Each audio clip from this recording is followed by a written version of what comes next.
একেবারে যে ভাঙড়ের আইএসএফ নেতা রাহুল মুন্নার নামে যে এই অভিযোগ উঠেছে একেবারে যে তিনি কাটমানি নিয়েছে, তাহলে ২৬ বিধানসভা ভোটের আগে আইএসএফকে কি ভয় পাচ্ছে ভাঙড়ে? এটা তো পাচ্ছে বলেই তো আজকে তারা এই ধরনের ইস্যুগুলো নিয়ে আসছে এবং এই ধরনের কার্যকলাপগুলো করছে। ভাঙড় এমন একটা জায়গা যে ভাঙড়ের বিধায়ক তিনি বারবার বলছে যে সংযুক্ত মোর্চার বিধায়ক, আজও পর্যন্ত আইএসএফের বিধায়ক বলেননি। এবং এই ভাঙড়ের মাটি যেভাবে অশান্ত করছে বিরোধীরা, এটাকে পুরো পরিষ্কার আমরা বুঝতে পারছি যে ভাঙড়ের বিরোধী শক্তি যারা আছে তাদেরকে মিথ্যা কেস দাও, জেলে ঢোকাও, এটা তারা প্ল্যান নিয়েছে। তো কতজনকে দেবে? ভাঙড়ের যদি মিথ্যা কেস দিয়ে জেলে ভরতে হয় তাহলে টোটাল ভাঙড়বাসীকে দিতে হবে। কেন আমরা গত কয়েকদিন আগে একটা মহিলাকে দেখছিলাম বড় নেতৃত্বের মতন কথা বলছে।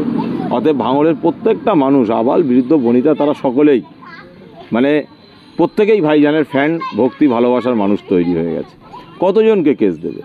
অতএব এরা কেস যত পারবে দেবে, আমরাও জামিন করাবো এবং কেস দিতে দিতে ওরা হাঁপিয়ে যাবে। আশা করি আমাদের কোনো সমস্যা হবে না। ইন্ডিয়ান সেকুলার ফ্রন্ট যে জায়গায় ছিল সেই জায়গায় থাকবে।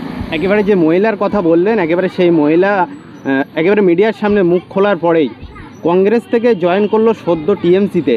একেবারে সেই নেতা সেই মহিলাকে কুটুক্তি ভাষায় গাল খিস্তি দিল এবং নওশাদ সিদ্দিকী, আব্বাস সিদ্দিকী নিয়ে। দেখুন, এদের কথা বলারও তো কোনো রুচি নেই। কটু কথা বলা, খারাপ কথা বলা, এটা এদের অভ্যাসে পরিণত হয়ে গেছে। আমরা ফোনের কল রেকর্ডেও শুনেছি অনেককে মা মাসি তুলে গালিগালাজ দিয়েছে। পীরজাদা নওশাদ সিদ্দিকী, পীরজাদা আব্বাস সিদ্দিকী এবং আমাদের পীর আম্মাজান, তাকেও যেভাবে গালিগালাজ দিয়ে কথা বলেছে এই ভাঙড়ের মানুষ। অতএব এদের নিয়ে যত কম কথা বলা যায় তত ভালো। আইনের পথে চলছে, দেখা যাক কতদূর কী হয়। তবে আমরা স্বচ্ছ দুর্নীতিমুক্ত সমাজ গড়ার লক্ষ্যে আমাদের পীরজাদা ভাই, তিনি সোনার পালং ছেড়ে দিয়ে, কোটি কোটি টাকা ছেড়ে দিয়ে, তিনি আজকের মানুষের স্বার্থে, দেশের স্বার্থে, দেশের জনগণের স্বার্থে, হিন্দু মুসলমান দলিত আদিবাসী প্রত্যেকটা মানুষের স্বার্থে তিনি রাজনৈতিক ময়দানে এসেছেন। আমরা চেষ্টা করব সর্বসময় তাকে কিভাবে ঢাল হিসাবে সাপোর্ট দেওয়া যায়, আমরা এই চেষ্টা করব। একেবারে ভাঙড়ে এবার নতুন ট্রেন চালু হয়েছে, একেবারে টিএমসির পক্ষ থেকে এবার ভাঙড়ে মহিলাদের নামে কেস দেওয়া হচ্ছে। হোক না, কত কেস দেবে? ওখানকার মহিলারাও তো তৈরি আছে। ওই যে মোল্লা টোল্লা যাদের কথা বলছেন না, তাদের হিম্মত নেই যে তারা এসে সামনের সারিতে দাঁড়াবে, হিম্মত নেই। এবার ভাঙড়ের মহিলা কেন, ভাঙড়ের যদি ছোট্ট ছোট্ট বাচ্চাগুলোকে ছেড়ে দেওয়া হয় না, তো ওই ধরনের মোল্লা ভাঙড়ে পা দিতে পারবে না।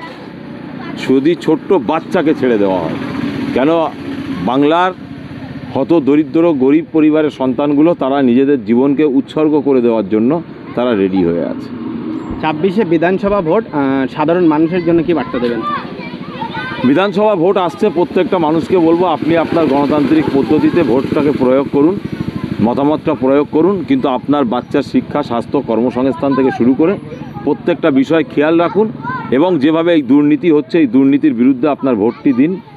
কাকে দেবেন না দেবেন সেটা আপনার ব্যক্তিগত ব্যাপার। তবে আমি আপনাদের কাছে করজোরে নিবেদন করব যে এই তৃণমূল আর এই ফ্যাসিস্ট বিজেপি, এদের বিরুদ্ধে ভোটটা দিন। Thank you. সাংবিধানিক রাইটের কথা দেওয়া আছে। ইন্ডিয়ান সেকুলার ফ্রন্টের কোনো সদস্য যদি কোনো রকম ২ নম্বরই কাজ করে, সে আর ইন্ডিয়ান সেকুলার ফ্রন্টের সদস্য থাকে না।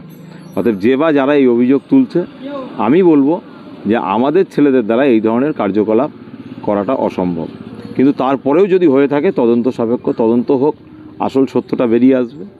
একেবারে যার নামে অভিযোগ, তিনি বলছে একেবারে ২৬শে বিধানসভা ভোটের আগে ভাঙড়ে আইএসএফ নেতাদেরকে কোনোভাবে দামাতে পারছে না, সেই জন্যই মিথ্যা অভিযোগ আনা হয়েছে। আপনারা কি মনে করছেন? এটা তো স্বাভাবিক জিনিস। শুধু ভাঙড়ে নয়, বিভিন্ন জায়গায় আইএসএফের কর্মী সমর্থকদের উপরে যেভাবে অত্যাচার নামিয়ে নিয়ে আসছে, মিথ্যা কেস নামিয়ে নিয়ে আসছে, এর দ্বারাই পরিষ্কার শাসক তো এখন ভয় পাচ্ছে একমাত্র ইন্ডিয়ান সেকুলার ফ্রন্টকে। অতএব শাসক বিজেপি আর তৃণমূল, এদের পুরো সেটিং চলছে।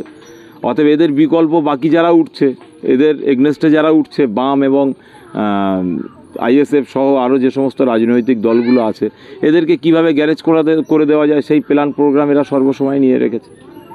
একেবারে কিছুদিন আগে নওশাদ সিদ্দিকীর বিরুদ্ধে অভিযোগ উঠেছিল যে ৩০ কোটি টাকা বিজেপির কাছ থেকে নিয়েছে।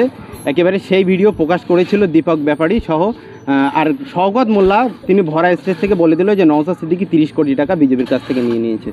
আমার রাজ্যের মাননীয় মুখ্যমন্ত্রী যার নামে আপনার বোম বাঁধার নিদান দেয়, অতএব সেই ব্যক্তি নিয়ে যত কম মুখ খোলা যায় ততই ভালো। তবে এই সমস্ত মানুষদের, এরা কখনো সিপিএমে ছিল, তখন সিপিএম পার্টিটাকে ব্যবহার করে তোলা তুলে খেয়েছে, মস্তানি করেছে। আজকের তৃণমূল এসছে, তৃণমূলে মস্তানি করে খাচ্ছে। আগামী দিন আবার যদি অন্য কোনো রাজনৈতিক দল আসে, ওরা তার আগের সামনের সারিতে যাবে, যে সেখানেও তোলা তুলে খাবে। এদের রাজনৈতিক কোনো দিশা নেই, এদের কোনো চিন্তাভাবনা নেই, সমাজকে নিয়ে দেশকে নিয়ে কোনো চিন্তাভাবনা নেই। এদের কাজই হচ্ছে রাজনৈতিক ক্ষমতাটাকে ব্যবহার করে নিজেদের পকেট পুঁজি করো, নিজেদের ব্যবসা বাণিজ্য কাজ কারবার বাড়াও, নিজেদের আত্মীয় স্বজনদের চাকরি বাকরি করিয়ে দাও, এটাই হচ্ছে এদের কাজ। একেবারে তারপরে নওশাদ সিদ্দিকী শওকত মোল্লার নামে এবং দীপক ব্যাপারীর নামে মানহানির মামলা করলেন। একেবারে তারপরে দীপক ব্যাপারী বলছে যে নওশাদ সিদ্দিকী আমার সাথে যদি লাগতে আসে তাহলে ব্যাপারটা খুব ভালো হবে না। আপনি যে ব্যাপারীর কথা বলছেন তাকেও আমি ভালো রকম চিনি, তবে এই ধরনের মানুষদের নিয়ে যতটা মুখ কম খোলা যায় ততটাই ভালো। কেন আমাদের মুখ দিয়ে তাদের হাইলাইট করানোটা বেকার। কারণ আমরা মনে করি যে এরা সমাজের কোনো কাজের মানুষ নয়। এরা বলতে পারবে যে মানুষের একটা কারুর উপকারে কাজে লেগেছে আজ পর্যন্ত।